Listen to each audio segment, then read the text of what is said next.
the crowd poured out as the shots drowned into siren sounds out of their houses now and over front yards, all the way up to the place where the police tape ran to mark the crime scene. Everybody trying to catch a glimpse of what was happening, of what was going on between the ambulance and all the cop cars. Everybody gossiping, whose kid got hit, where did it hit him, and who could have fired it? Everybody wondering, how did it happen again, and is he dead? These children are kids. Everybody wondering how far they were from where the victims live, and I visit them, their houses.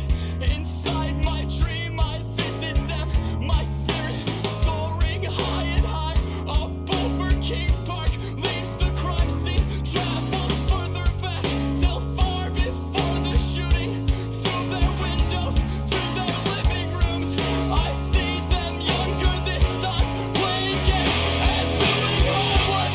All these marks of youth soon transform coldly into stone for fights and stupid feuds, for ruins wrapped in gold. And cruelly I recall why I have come to find the reason, but there cannot be a reason, not for death, not like this, not like this.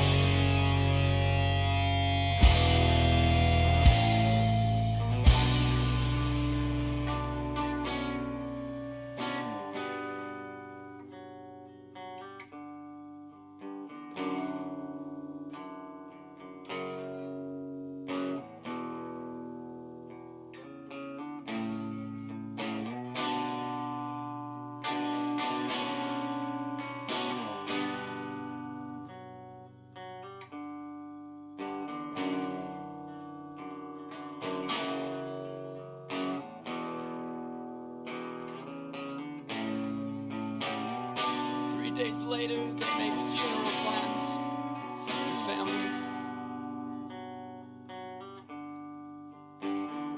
3 days later, a mother had to bury her son.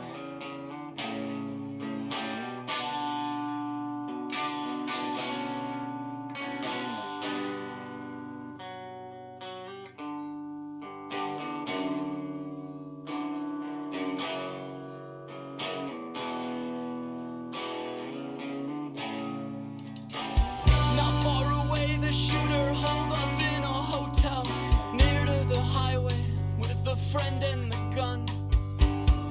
That same gun.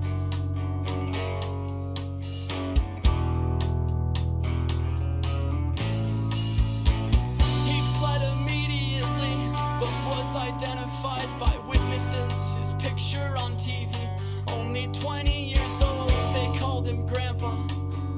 He was older than the others by a year, maybe 2, and he was safe for a while until somebody saw him there